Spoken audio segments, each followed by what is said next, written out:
నమస్కారం ETV news కి స్వాగతం ముందుగా ముఖ్యాంశాలు కాళేశ్వరం ఎత్తిపోతల విద్యుత్ ఖర్చు ఏడాదికి 4067 కోట్లు నిర్వహణ వ్యయం 110 కోట్లు సమగ్ర ప్రాజెక్టు నివేదికలో వాప్కోస్ అంచనా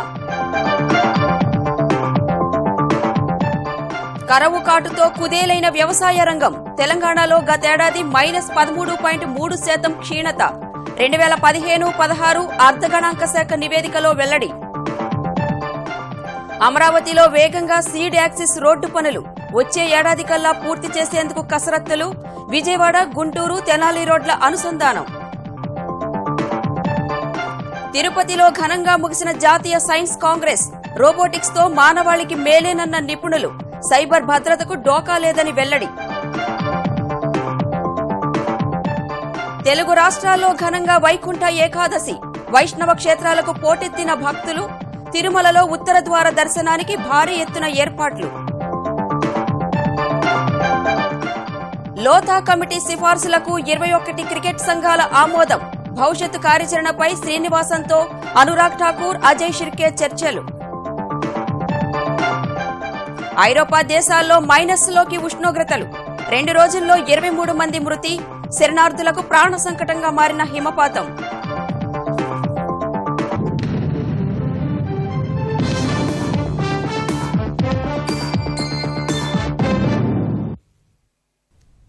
కాళేశ్వరం ఎత్తిపోతల ప్రాజెక్టులో విద్యుత్తు కోసమే 4067 కోట్ల రూపాయలు ఖర్చు కానుందని సమగ్ర ప్రాజెక్టు నివేదికను రూపొందించిన వాప్కోస్ పేర్కొంది 80,500 కోట్ల రూపాయలు ఖర్చయ్యే ఈ ప్రాజెక్టుకు చేసే ప్రతి రూపాయికి ₹55 లబ్ది చేకూరుతుందని డీపీఆర్లో పేర్కొంది 23.75 లక్షల ఎకరాలను సాగులోకి తేవడమే ప్రాజెక్టు లక్ష్యమని స్పష్టం చేసింది తెలంగాణ సర్కార్ ప్రతిష్టాత్మకంగా తీసుకున్న కాళేశ్వరం ఎత్తిపోతల పథకానికి 80,500 కోట్ల రూపాయలు ఖర్చవుతాయని ప్రాజెక్టు సమగ్ర నివేదిక రూపొందించిన వాప్కోస్ అంచనా వేసింది 6 విభాగాల సమగ్ర ప్రాజెక్టు నివేదికను కొన్నాళ్ల క్రితం ప్రభుత్వానికి అందజేసిన వాప్కోస్ ఎత్తిపోతల పథకానికి ఏడాదికి విద్యుత్ సరఫరా ఖర్చు 4067.40 కోట్లవుతుందని పేర్కొంది నిర్వహణకు మరో 110.82 కోట్లు వ్యయమవుతుందని అంచనా వేసింది డీపీఆర్ ప్రకారం కాళేశ్వరం ఎత్తిపోతలకు రూపాయి ఖర్చయితే ₹55 ఆదాయం వస్తుందని నివేదిక పేర్కొంది ఈ పథకం ద్వారా 7 జిల్లాల్లోని 95 మండలాల్లో 1581 గ్రామాల్లో ఆయకట్టుకు నీరందుతుందని తెలిపింది మేడిగడ్డ వద్ద 180 టీఎంసీల నీటిని మళ్లించడంతో పాటు భూగర్భ జలం ఎల్లంపల్లి నుంచి 20 టీఎంసీలు ఇలా మొత్తం 225 టీఎంసీలను ఈ పథకంలో వినియోగించుకోవచ్చని తెలిపింది ఇప్పటికే 55.95 టీఎంసీల సామర్థ్యం గల రిజర్వాయర్లు ఉండగా కొత్తగా 147.71 టీఎంసీల సామర్థ్యం గల 20 రిజర్వాయర్లను నిర్మించాలని నివేదిక ప్రతిపాదించింది కొత్త రిజర్వాయర్లలో వినియోగ సామర్థ్యం 125 టీఎంసీల వరకు అవసరమని పేర్కొంది కొమరవెల్లి మల్లన్న సాగర్ ఎక్కువ సామర్థ్యంతో నిర్మించాలని సూచించింది రిజర్వాయర్ల కింద 8,298 కుటుంబాలు ముంపునకు గురవుతాయని పునరావాసం కింద 7,056 ఇళ్లు నిర్మించాల్సి ఉంటుందని పేర్కొంది ఈ పథకం కింద ఖరీఫ్లో 7,38,851 హెక్టార్ల ఆయకట్టుకు రబీలో 2,22,647 హెక్టార్లు కలిపి 9,61,498 హెక్టార్లు అంటే 23.75 లక్షల ఎకరాలను సాగులోకి తేవచ్చని డీపీఆర్ పేర్కొంది శ్రీరామ్ సాగర్ మొదటి రెండో దశ నిజాం సాగర్ సింగూరు వరద కాలువ కింద ఉన్న 18,82,970 ఎకరాల స్థిరీకరణకు 34.5 టీఎంసీలు అవసరమని కొత్త ఆయకట్టు స్థిరీకరణ ఆయకట్టుకు కలిపి 170 టీఎంసీలు హైదరాబాద్ తాగునీటికి 30 టీఎంసీలు గ్రామాలకు 10 టీఎంసీలు పరిశ్రమలకు 16 టీఎంసీలు కలిపి మొత్తం 225 టీఎంసీలు ఈ పథకంలో ఉపయోగించవచ్చని పేర్కొంది కాళేశ్వరం ఎత్తిపోతల్లో 82 పంపులకు 4,627 మెగావాట్ల విద్యుత్ అవసరమని అంచనా వేసింది ప్రాజెక్టు నిర్మాణం తరువాత పంటల దిగుబడి భారీగా పెరుగుతుందని డీపీఆర్ పేర్కొంది ప్రస్తుతం ధాన్యం దిగుబడి హెక్టారుకు 10 క్వింటాళ్లు కాగా ప్రాజెక్టు నిర్మాణం తరువాత 50 క్వింటాళ్లు వస్తుందని పేర్కొంది కూరగాయలు ప్రస్తుతం 7 క్వింటాళ్లే వస్తూ ఉంటే 60 క్వింటాళ్లకు పెరుగుతాయని పత్తి 8 క్వింటాళ్ల నుంచి 30 క్వింటాళ్లకు పెరుగుతుందని డీపీఆర్ తెలిపింది కాళేశ్వరం పూర్తయితే అన్ని పంటల దిగుబడులు 5-6 రెట్లు పెరుగుతాయని డీపీఆర్ వెల్లడించింది ఆంధ్రప్రదేశ్ రాజధాని అమరావతిలో మౌలిక వసతుల కల్పన ఊపందుకుంది కీలకమైన సీడ్ యాక్సిస్ రహదారి నిర్మాణ పనులు జోరుగా సాగుతున్నాయి వచ్చే ఏడాదికల్లా పనులు పూర్తి చేసే లక్ష్యంతో ఉన్న చంద్రబాబు సర్కార్ రాజధాని ప్రాంత రోడ్ల అనుసంధానంపై దృష్టి పెట్టింది ఆంధ్రప్రదేశ్ రాజధాని అమరావతిలో సీడ్ యాక్సెస్ రహదారిని రాయపూడి నుంచి కనకదుర్గ వారధి వరకు 21.5 కిలోమీటర్ల మేర నిర్మిస్తున్నారు. మెట్రో, బీఆర్టీఎస్తో కలిపి 4 వరుసల్లో నిర్మిస్తున్నారు. ఇందులో 1.5 కిలోమీటర్ల పొడవున 6 లైన్ల ఫ్లైఓవర్ను నిర్మిస్తారు. మొదటి దశలో 250 కోట్ల వ్యయంతో 18.3 కిలోమీటర్ల మేర రహదారుల నిర్మాణం జరుగుతోంది. వచ్చే ఏడాదికి పూర్తి చేయాలని చంద్రబాబు సర్కార్ లక్ష్యంగా పెట్టుకుంది.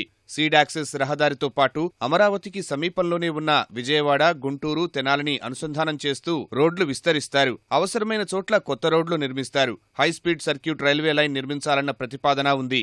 ఈ ప్రాంతాల మధ్య సరకుల రవాణా, పౌరుల ప్రయాణ వ్యవస్థ మెరుగుపరుస్తారు. నెలవారీ తీసుకునే ఒకే పాస్ పైన రైలు, బస్సు వంటి ప్రయాణ సాధనాల్లో ప్రయాణించే విధంగా ప్రణాళికలు సిద్ధం చేశారు. ఈ మొత్తం రవాణా వ్యవస్థకు సంబంధించి జపాన్కు చెందిన ఓ బృందం అధ్యయనం చేస్తోంది. తొలుత రహదారుల నిర్మాణం జరిగిపోతుంటే మిగిలిన ప్రాజెక్టులు వరుసగా మొదలుపెట్టి అమరావతికి ఒక రూపాన్ని తీసుకురావాలని సర్కారు యోచిస్తోంది. తొలిదశ కింద రాజధానిలో నిర్మించనున్న 7 రహదారుల్లో 4 వరుసల రహదారులు 5, 6 వరుసల రహదారులు 2 ఉన్నాయి. ముఖ్యమంత్రి చంద్రబాబు నిత్యం సచివాలయానికి వెళ్లి వచ్చే తాళ్లాయపాలెం, వెంకటపాలెం, మందడంలో రహదారి పనులు వేగంగా సాగుతున్నాయి.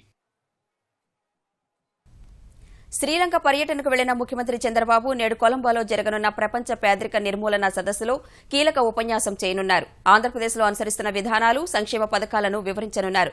శ్రీలంక అధ్యక్షుడు మైత్రిపాల సిరిసేన జన్మదినోత్సవం సందర్భంగా ఆ దేశం పేదరిక నిర్మూలన కార్యక్రమం నిర్వహిస్తోంది. ఆ దేశ ప్రభుత్వం ఆహ్వానం మేరకు వెళ్లిన చంద్రబాబుకు కొలంబోలో ఘనస్వాగతం లభించింది. శ్రీలంక ప్రణాళికా మంత్రి సుదర్శిని ఫెర్నాండో పూలే అధ్యక్ష కార్యాలయ ఉన్నతాధికారులు ముఖ్యమంత్రి బృందానికి స్వాగతం పలికారు. రాత్రి మైత్రిపాల సిరిసేనతో సమావేశమైన చంద్రబాబు తరువాత పుట్టినరోజు విందులో పాల్గొన్నారు. తెలంగాణలో సేద్యం తిరోగమనంలో పయనిస్తోంది. వాతావరణ మార్పులు, పంటలకు పెట్టుబడులు పెరగడం వంటి ప్రతికూల పరిస్థితుల ప్రభావంతో భారీగా ఆహార ధాన్యాల దిగుబడులు తగ్గిపోయాయి. 2015-16లో తెలంగాణ వ్యవసాయ రంగం స్థితిగతులపై అర్ధ గణాంక శాఖ విడుదల చేసిన గణాంకాలు వ్యవసాయ రంగం దుస్థితిని తెలియజేస్తున్నాయి. తెలంగాణలో వర్షాభావ, కరువు పరిస్థితులు వ్యవసాయ రంగాన్ని తీవ్రంగా దెబ్బతీశాయి. కర్షకుల ఆదాయాలు పడిపోయాయి. తెలంగాణ ఆవిర్భవించిన రెండో ఏడాదిలోనే వ్యవసాయం వృద్ధి రేటు -13.3% నమోదైంది. సాగునీటి పారుదల సౌకర్యం ఉన్న నికర భూ విస్తీర్ణం అంతకుముందు సంవత్సరంతో పోలిస్తే గణనీయంగా 13.90% పడిపోయింది.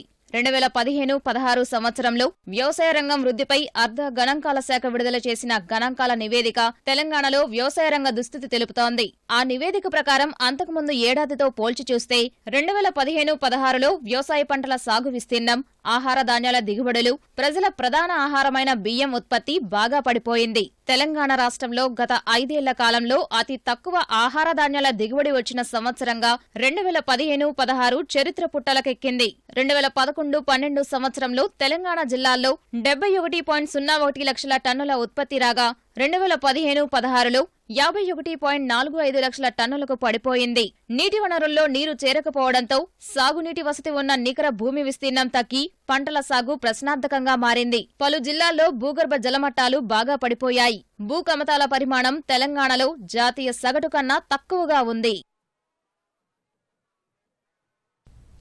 ఆధునిక శాస్త్ర సాంకేతిక ప్రపంచం సాధించిన విజయాలు, సాధించాల్సిన లక్ష్యాలు, నూతన ఆవిష్కరణలు, పరిశోధనలు, అద్భుత ఆలోచనలకు తిరుపతిలో జరిగిన 5 రోజుల సైన్స్ కాంగ్రెస్ వేదికగా నిలిచింది. ప్రధాని మోదీ ప్రారంభించిన ఈ సదస్సులో నిర్వహించిన వందలాది ప్లీనరీలు, సెషన్లలో శాస్త్రవేత్తలు పాల్గొని తమ ఆలోచనలు పంచుకున్నారు. చివరి రోజు రోబోటిక్స్ అభివృద్ధి, సైబర్ భద్రతపై నిపుణులు కీలక సూచనలు చేశారు. శాస్త్ర విజ్ఞాన పరిజ్ఞానమే పునాదిగా దేశ ప్రగతి ఊపందుకోవాలన్న ఆకాంక్షతో తిరుపతిలో 104వ సైన్స్ కాంగ్రెస్ సదస్సు సాగింది. దేశ విదేశాల శాస్త్రవేత్తలు, పరిశోధనా రంగం వైపు అడుగుపెడుతున్న వందలాది విద్యార్థులు ఈ కార్యక్రమంలో ఉత్సాహంగా పాల్గొన్నారు. 6 నోబెల్ విజేతలు 5 రోజుల సదస్సులో తమ సందేశాన్ని ఇచ్చారు. DRDO ఏర్పాటు చేసిన ఆయుధాల ప్రదర్శన చూసేందుకు ప్రజలు భారీగా తరలివచ్చారు. 5 రోజుల్లో మొత్తం 4 లక్షల మంది సందర్శకులు వచ్చారు. చివరి రోజు రోబోటిక్స్ పై నిపుణులు చర్చించారు. మనుషులకు కష్టతరమైన రంగాల్లో రోబోల ప్రవేశాన్ని మానవ ప్రగతికి మైలురాయిగా శాస్త్రవేత్తలు అభివర్ణించారు. ఢిల్లీ IIT కళాశాల ప్రొఫెసర్ సుబ్రకుమార్ సాహా, అమృత్ టెక్నాలజీ విశ్వవిద్యాలయం ప్రొఫెసర్ భవానీరావు రోబోటిక్స్ రంగంలో పరిశోధనలకు మరిన్ని పెట్టుబడులు పెట్టాలని సూచించారు. Many companies are exporting goods, so they have to be make very precise and very high volume and very high quality. competitive to many other countries. In Kerala, Tamil Nadu, there is no coconut climber these days. So how will you pick up the coconut? No? For that, robot is required. No? So medical, when the robots assist the doctors, no? The doctors' hands do not tremble. No?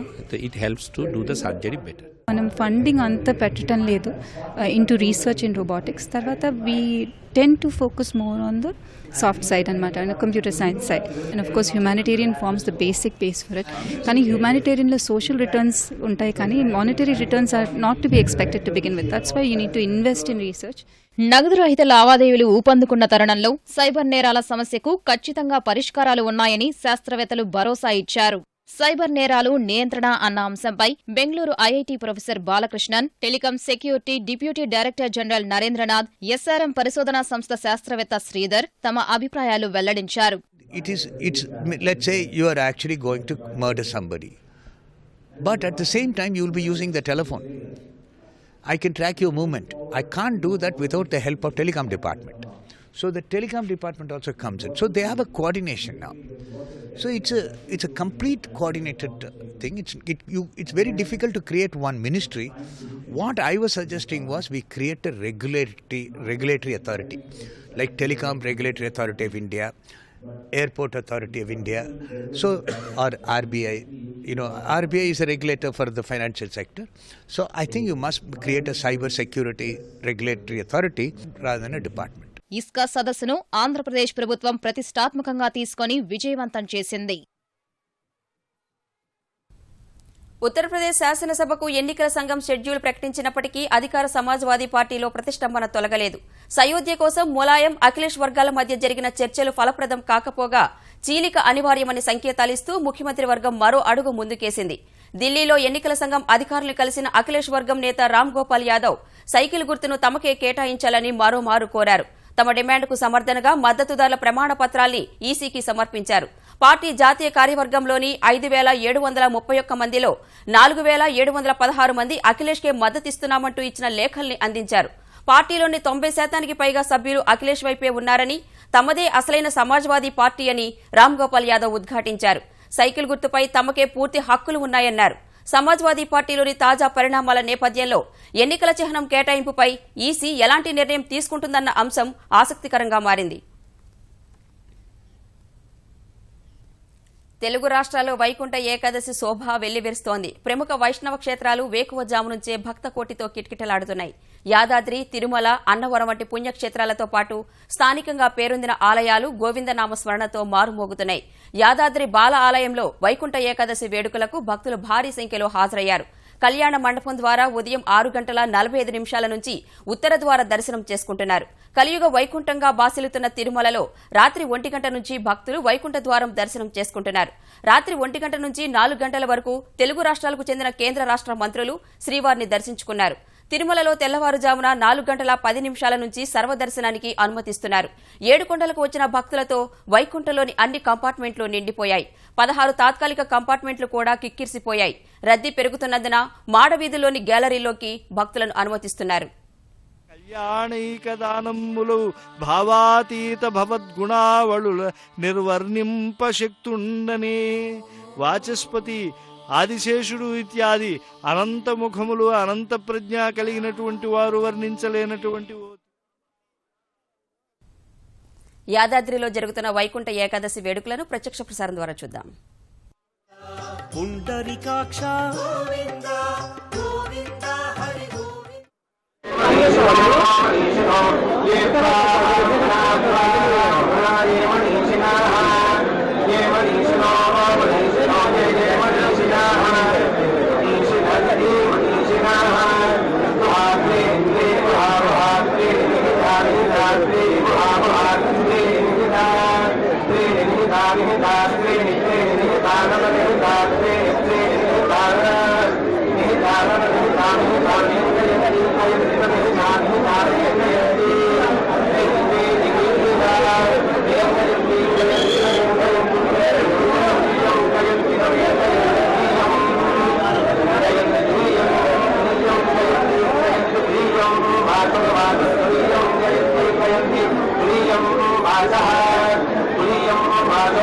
Tuliam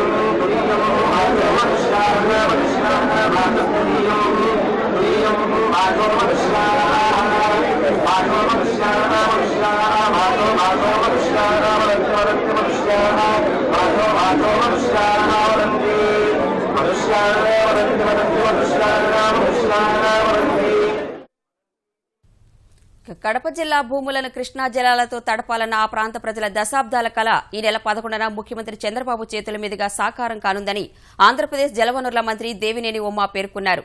అందుకు సంబంధించి గండికోట ఎత్తిపోతల trial run అధికారులు విజయవంతంగా నిర్వహించారని తెలిపారు. ఈ project ద్వారా వచ్చే జలాలతో పులివెందుల, కమలాపురం, క్రొద్దుటూరు, కడప, జమ్మలమడుగు నియోజకవర్గాల్లో వేలాది హెక్టార్లు సస్యశ్యామలం కానున్నాయని చెప్పారు. ముఖ్యమంత్రి నారా చంద్రబాబు నాయుడు గారు ఏదైతే చెప్పారో 2 ఏళ్ల క్రితం మాకు ఆదేశాలు ఇచ్చారు. కుప్పం కన్నా కూడా ముందు పులివెందులకు నీళ్లు ఇవ్వాలన్నారు. ఇటు పోతిరెడ్డిపాడు ద్వారా ఏదైతే మరి శ్రీశైలం రైట్ మెయిన్ కెనాల్ ద్వారా గండికోట, మైలవరం రిజర్వాయర్ల ద్వారా ఏదైతే పైడిపాలెం, గండికోట లిఫ్ట్లు, ఈ పులివెందుల లిఫ్ట్లు, లింగాల బ్రాంచ్ కెనాల్, ఈ ప్రాంతాలన్నిటి కూడా నీళ్లు రావాలని దశాబ్దాల ప్రజల కల 11వ తారీఖు మహాసంకల్పం నెరవేరబోతుంది. పౌర సరఫరాల శాఖను ప్రక్షాళన చేసేందుకు తీసుకున్న పలు నిర్ణయాలు ఆ శాఖను బలోపేతం చేస్తున్నాయని తెలంగాణ ఆర్థిక, పౌర సరఫరాల శాఖ మంత్రి ఈటెల రాజేంద్ర అన్నారు. సచివాలయంలో రైస్ మిల్లర్స్ యాజమాన్యాలతో సమీక్ష నిర్వహించిన మంత్రి గతంలో ఎన్నడూ లేని విధంగా కస్టమ్స్ మిల్లింగ్ విషయంలో రైస్ మిల్లర్స్ నుంచి బియ్యం తీసుకోవడంలో గణనీయమైన ప్రగతి సాధించామన్నారు. గతేడాది 15.28 లక్షల మెట్రిక్ టన్నుల ధాన్యం కొనుగోలు చేశామన్న ఈటెల ఆ ధాన్యంలో 15.31 లక్షల మెట్రిక్ టన్నులు మిల్లింగ్కి ఇవ్వగా 10.20 లక్షల మెట్రిక్ టన్నుల ధాన్యం కస్టమ్ మిల్లింగ్ రైస్ అని పేర్కొన్నారు.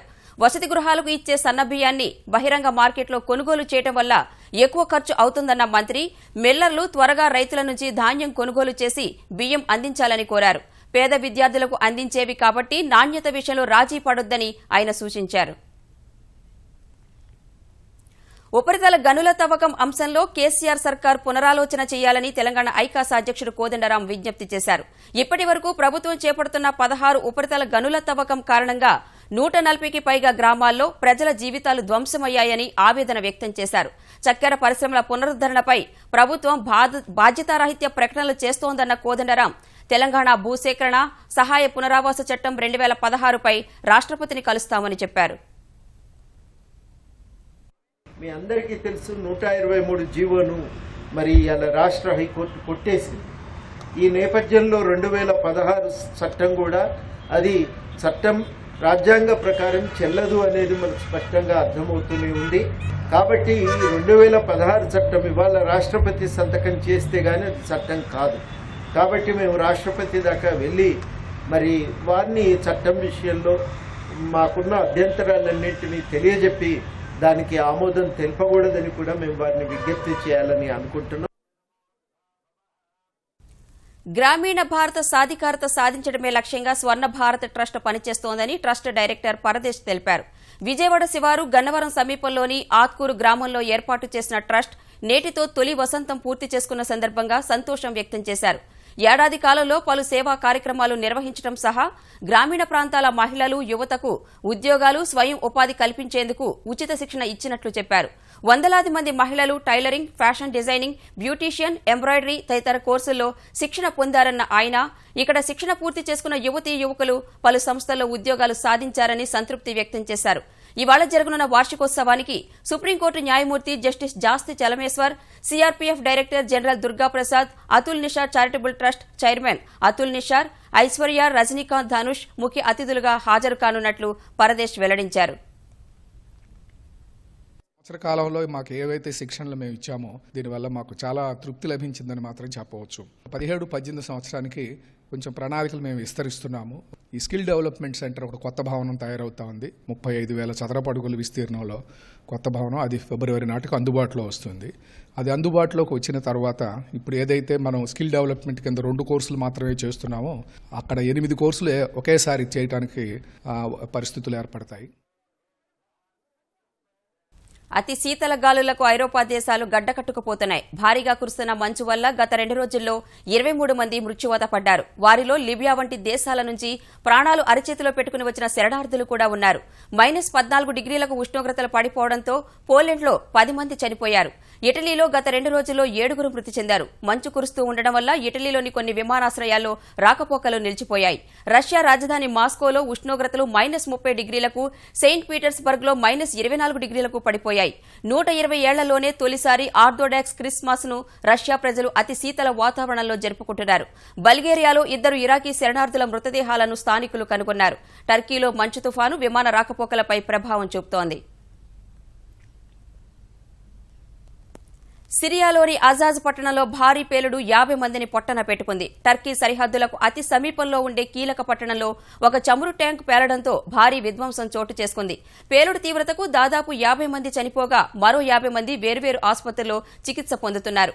సిరియా ప్రతిపక్ష బలగాలకు పట్టున్న ఈ ప్రాంతంలో ఐఎస్ ఉగ్రవాదులే పేలుడుకు కారణమని భావిస్తున్నారు. టర్కీ, సిరియా మధ్య రాకపోకలు సాగించడానికి అజాజ్ పట్టణమే కీలకం. స్థానికంగా ఉండే కోర్టు వద్ద ఈ పేలుడు జరిగినట్లు సమాచారం.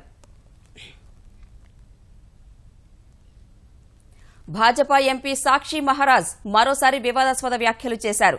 మేరట్లో జరిగిన సాధువుల సమావేశంలో పాల్గొన్న ఆయన 4 భార్యలు, 40 మంది సంతానం కలిగిన వారే దేశంలో జనాభా పెరగడానికి కారణమని ముస్లింలను ఉద్దేశించి పరోక్షంగా విమర్శించారు. సాక్షి మహారాజ్ వ్యాఖ్యలపై విపక్షాలు మండిపడుతున్నాయి. సుప్రీంకోర్టు ఎన్నికల సంఘం మార్గదర్శకాలను ఆయన ఉల్లంఘించారని ఆరోపించాయి. భాజపా మాత్రం అవి ఆయన వ్యక్తిగత వ్యాఖ్యలని స్పష్టం చేసింది. తన వ్యాఖ్యల్ని సాక్షి మహారాజ్ సమర్థించుకున్నారు. మహిళలు యంత్రాలు కారని, వారిని గౌరవించాలని సూచించారు. మహారాజ్ వ్యాఖ్యలపై మేరట్ పరిపాలనా విభాగం నుంచి ఎన్నికల సంఘం వివరణ కోరగా ఆయనపై స్థానిక పోలీస్ స్టేషన్లో ఎఫ్ఐఆర్ నమోదైంది. లోతా కమిటీ ప్రతిపాదనల్ని అమలు చేసే విషయంలో బీసీసీఐతో పాటు రాష్ట్రాల క్రికెట్ సంఘాలు దారిలోకి వస్తున్నాయి. బోర్డు అధ్యక్ష, కార్యదర్శులపై సుప్రీంకోర్టు వేటు వేయడానికి ముందు వరకు కేవలం 4 సంఘాలు మాత్రమే లోతా ప్రతిపాదనల్ని అమలు చేయగా తాము కూడా అమలు చేస్తున్నట్లుగా చెబుతూ లోతా కమిటీకి ఇప్పటిదాకా మొత్తం 21 సంఘాలు లేఖ రాసినట్లు తెలుస్తోంది. అటు బీసీసీఐ ఒకప్పటి అధ్యక్షుడు శ్రీనివాసన్, ఈ మధ్యే పదవి నుంచి దిగిపోయిన అనురాగ్ ఠాకూర్ల మధ్య సయోధ్య కుదిరింది. వీరిద్దరూ బెంగళూరులో సమావేశమయ్యారు. ఈ సమావేశానికి బోర్డు మాజీ కార్యదర్శి అజయ్ షిర్కే, సంయుక్త కార్యదర్శి అమితాబ్ చౌదరి, కోశాధికారి అనిరుద్ధ్ చౌదరి, ఐపీఎల్ చైర్మన్ రాజీవ్ శుక్లా, 24 రాష్ట్రాల క్రికెట్ సంఘాల ప్రతినిధులు కూడా హాజరైనట్లు సమాచారం. ఈ సంఘాలన్నీ ఏకతాటిపైకి వచ్చి భారత జట్టు ఆడాల్సిన మ్యాచ్లకు ఆతిథ్యం ఇవ్వలేమని చెప్పడం ద్వారా లోతా కమిటీకి వ్యతిరేకంగా తిరుగుబాటు చేస్తే ఎలా ఉంటుందన్న చర్చ జరిగినట్లు వార్తలొస్తున్నాయి.